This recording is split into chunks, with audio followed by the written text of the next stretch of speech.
तो फ्रेंड्स, कैसे हैं आप सब। आज फिर मैं आपके लिए एक नई कहानी लेकर आई हूँ। एक औरत की ऐसी ज़िंदगी जो अभिशाप थी उसके लिए।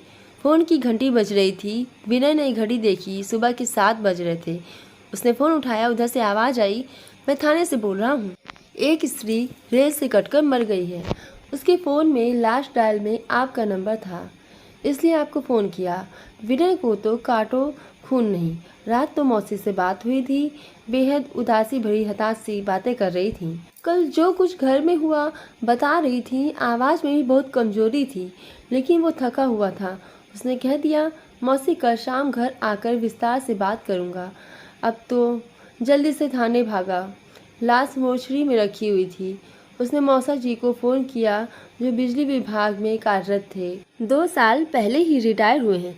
मौसा जी को तो लगा उसकी बात सुनकर सांप सा सूंघ गया।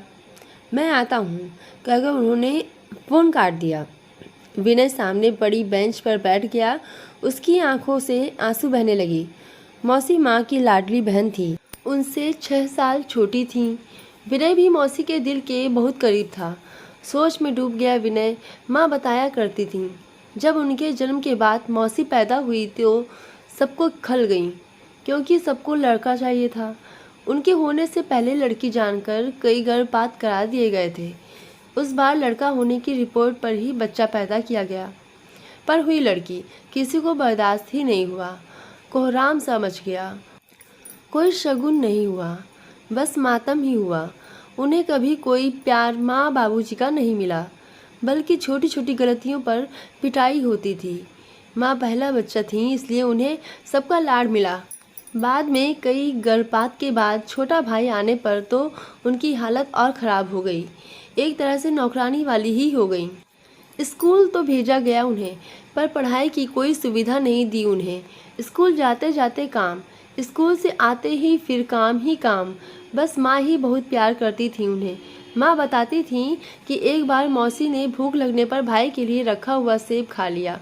फिर तो उनकी वो पिटाई हुई कि दुखी होकर मौसी ने गेहूं में रखी सल्फास की गोलियां खा ली। वो तो माँ ने देख लिया। पुलिस के डर के मारे जैसे तैसे उन्हें बचाया गया। माँ की शादी के बाद तो मौसी की हालत और बदतर हो गई। 16 साल की उम्र में ही उनकी शादी भी कर दी गई हमारे शहर में। पर यहाँ भी मौसी के दुर्भाग्य ने पीछा नहीं छोड़ा। तेज तर्रार सास और विधवा बहन का आज्ञाकारी पुत्र और भाई निकला उनका पति। दिन रात उनकी सेवा में जुटी रहती। मुंह में बोल तो जैसे थे ही नहीं उनके। मायके वालों ने शादी के बाद उनसे कोई मतलब ही नहीं रखा। बस कभी कभी माँ से मिलना होता रहता था उनका। अपने दुख दर्द बांट लेती थी उनसे। वो भी बराबर में बैठे सब बातें सुनता रहता। बात बहुत समझ तो नहीं उसे आती, पर मौसी के आंसू उसे अच्छे नहीं लगते थे। अपने हाथों से उन्हें पोंछ देता था और मौसी उसे गले लगा लेती थी। उसे बहुत प्यार करती थी मौसी। माँ बताती हैं, एक बार जब फिर मौसी ने जुल्मों से तंग आकर जान देने की सोची, तभी उन्हें पता चला वो गर्भवती हैं। उस दिन से वो खुश रहने लगी थी। उन्हें यही लगने लगा था अब कोई उनका अपना आने वाला है, जो उनका उद्धार करेगा, उनको समझेगा। और फिर रौनक उनके घर आया। 1 साल बाद ही रोशनी से उनकी दुनिया में चहचहाट भर गई।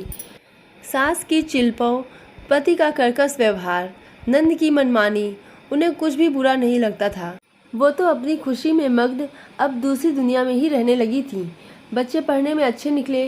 लड़का बैंक अफसर और बेटी इंजीनियर बनी। बेटी की शादी उसके जॉब में आते ही कर दी। वो अपने घर में खुश थी, नौकरी और अपनी ससुराल में व्यस्त। मौसी भी उसे कुछ बताकर दुखी नहीं करना चाहती थी। एक बहुत बड़ा झटका मौसी को तब लगा जब उनकी बड़ी बहन यानी विनय की माँ अचानक चल बसी। बहुत फूट फूट कर रोई थी वो। कहती थी, अब मैं अनाथ हो गई। वो तो खुद ही बिल्कुल टूट सा गया था, पर उसने मौसी को गले लगाकर कहा था, मैं हूँ ना।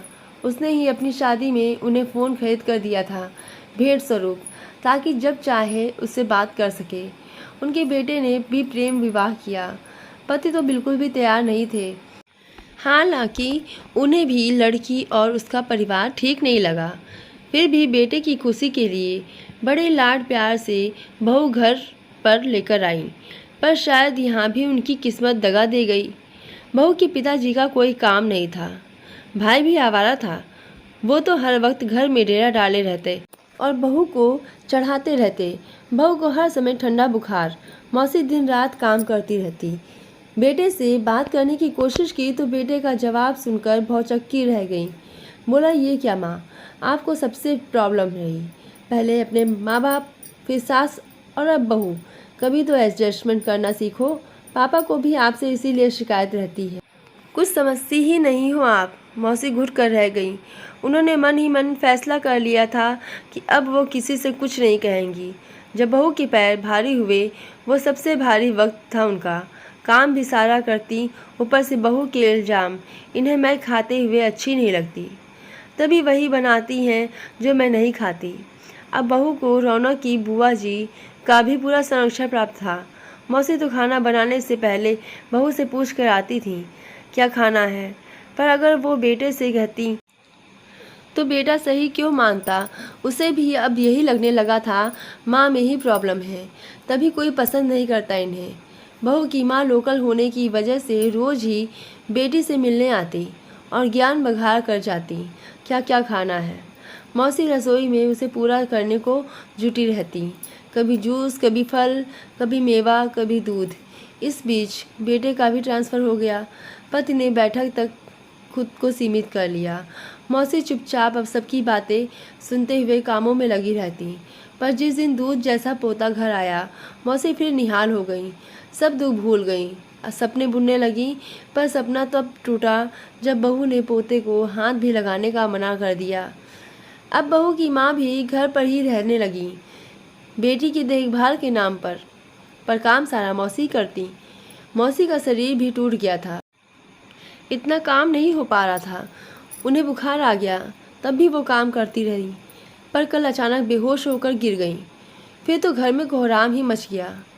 कहा गया जरा काम क्या बढ़ गया, इनका नाटक शुरू हो गया। क्या क्या नहीं कहा गया उन्हें।